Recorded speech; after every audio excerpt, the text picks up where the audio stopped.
Hello everyone, कैसे आप लोग? उम्मीद करता हूँ सब ठीक से होंगे। तो इस वीडियो के अंदर कुछ भाइयों का डाउट है, सवाल है, तो चलिए उसको मैं क्लियर करूंगा। विदाउट कंपनी अप्रूवल कैसे ट्रांसफर कर सकते हैं? सऊदी अरेबिया में आके मुझे 18 महीने हुए। एक भाई ने मुझे पूछा कि भाई बगैर कंपनी का अप्रूवल हम ट्रांसफर कैसे कर सकते हैं? मुझे आके 18 महीने हुआ, अभी का कॉन्ट्रैक्ट 2 साल का है। तो देखिए भाई, सबसे पहले मैं आपको बता दूं कि अभी जो सिस्टम है सऊदी अरेबिया के अंदर, कॉन्ट्रैक्ट सिस्टम पर पूरा अमल किया जा रहा है। ठीक है, अभी सिस्टम चेंज है और अगर आप जाते हैं कॉन्ट्रैक्ट को टर्मिनेट करते हैं, टर्मिनेट का मतलब आपको रिजाइन करना पड़ेगा। अगर आप रिजाइन सबमिट करते हैं तो आपकी कंपनी के पास जाएगा, अप्रूवल चाहिए उनका, वो रिजेक्ट करते हैं, उसको एक्सेप्ट करते हैं या फिर जो भी, या फिर अगर आप डायरेक्ट कॉन्ट्रैक्ट को एक्सेप्ट करते हैं, ठीक है, मतलब कॉन्ट्रैक्ट टर्मिनेट नहीं करते हैं, डायरेक्ट एक्सेप्ट करते हैं, तो वो 90 डेज का नोटिस पीरियड जाएगा। ठीक है, लेकिन इस बीच में कंपनी आपके खिलाफ एक्शन ले सकती है। एक्शन से मतलब ये है कि वो आपसे पैसे मांग सकते हैं, जो भी आपका मंथ सैलरी बचा हुआ है। ठीक है, आपको कंपनी का तो खैर अप्रूवल नहीं चाहिए, आपका तो ट्रांसफर होगा, मसला नहीं है। लेकिन आप इस चीज के लिए दिमाग में आप उसको फिट कर ले कि आप कॉन्ट्रैक्ट को ब्रेक कर रहे हैं। ठीक है, 8 महीना पहले कर रहे हैं, 6 महीना पहले कर रहे हैं, क्योंकि उसको लेकर आपको पैसे देने पड़ सकते हैं कंपनी को। तो काइंडली इस चीज को आप नोट करें, कभी भी अपना जो है कॉन्ट्रैक्ट पूरा कर उसके बाद ट्रांसफर कोई मसला नहीं होगा। हाँ, अगर बीच में आपको कोई अच्छा पैकेज मिल रहा, ऑफर मिल रहा, अगर आप रेडी हो रहे हैं कि हम पेमेंट करेंगे, तो ठीक है, आप स्टेप उठा ले, मसला नहीं है। अगर आपको पता है कि हाँ 8 महीना बचा हुआ है, मैं 8 महीने का पैसे दूंगा कंपनी को, तो कोई मसला नहीं होगा। लेकिन अगर आप ऐसे सोच रहे कि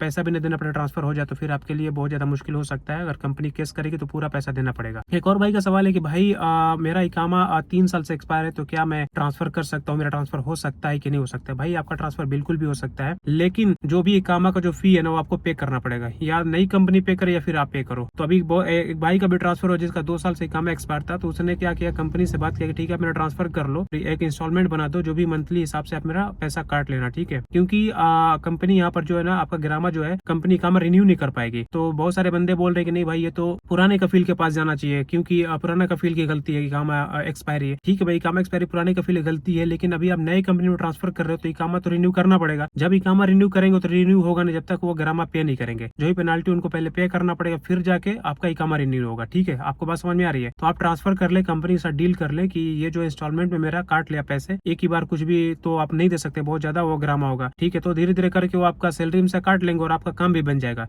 कई सारे भाई ने मुझे इंस्टाग्राम पर मैसेज किया कि भाई आर्टिकल 81 में 0 नोटिस पीरियड लिखा हुआ है, तो क्या हम टर्मिनेट करके अपना ट्रांसफर जो डायरेक्ट कर सकते हैं कि नहीं कर सकते हैं? तो देखिए भाई, सबसे पहले मैं आपको बता दूं कि आर्टिकल 81 क्या है ना, कि अगर आपके साथ कुछ मसला है तभी आप कॉन्ट्रैक्ट को टर्मिनेट कर सकते हैं, और वहां पर आप डायरेक्ट ट्रांसफर नहीं कर सकते। आप भूल जाए उस चीज को। आपको ऐसा लग रहा है कि हाँ वहां पर 0 नोटिस पीरियड लिखा हो तो हम ट्रांसफर कर सकते हैं, नहीं, बिल्कुल भी नहीं कर सकते हैं। आपको जस्टिफाई करना पड़ेगा कि आपने कॉन्ट्रैक्ट क्यों टर्मिनेट किया, क्या मसला है आपके साथ, कंपनी आपको टॉर्चर करी या फिर जो भी मसला है। ठीक है, आपको पहले एविडेंस जमा करना पड़ेगा, फिर आर्टिकल 81 से आपको कॉन्ट्रैक्ट टर्मिनेट करते हैं, उसके बाद आपको रिपोर्ट भी करना पड़ेगा लेबर ऑफिस को। तो बेहतर है कि टर्मिनेट करने से पहले आप लेबर ऑफिस को रिपोर्ट करें आपके साथ जो भी मसला है। ठीक है, उसके बाद आप कॉन्ट्रैक्ट टर्मिनेट करें आर्टिकल 81 से, अदरवाइज आप ऐसे करेंगे तो फंस जाएंगे। अभी देखिए स्क्रीन के ऊपर आपको एक इमेज नजर आ रही है, एक भाई ने आर्टिकल 81 से कॉन्ट्रैक्ट को टर्मिनेट किया, कंपनी 59,500 मांग रही है। अभी आप देख सकते हैं पिक्चर यहाँ पे। तो भाई बीच में ऐसे आप रैंडमली कॉन्ट्रैक्ट तोड़ेंगे ना, तो ये आपके लिए मसला बनेगा। ठीक है, तभी आपको समझ में आएगा कि आर्टिकल 81 से अगर आप कॉन्ट्रैक्ट टर्मिनेट करते हो, डायरेक्ट ट्रांसफर किसी भी चांस में नहीं हो सकता। तो आप आई होप कि आपको बात समझ में आ गई होगी। अगर आपको वीडियो अच्छी लगे तो प्लीज शेयर करो उन बंदे तक जो बंदे ट्रांसफर करना चाहते हैं। अगर किसी तरह का डाउट है आपका तो आप मुझे इंस्टाग्राम पर मैसेज करें, मैं हर एक बंदे को रिस्पॉन्स करता हूँ। ओके भाई, मिलते हैं आपसे नेक्स्ट वीडियो में।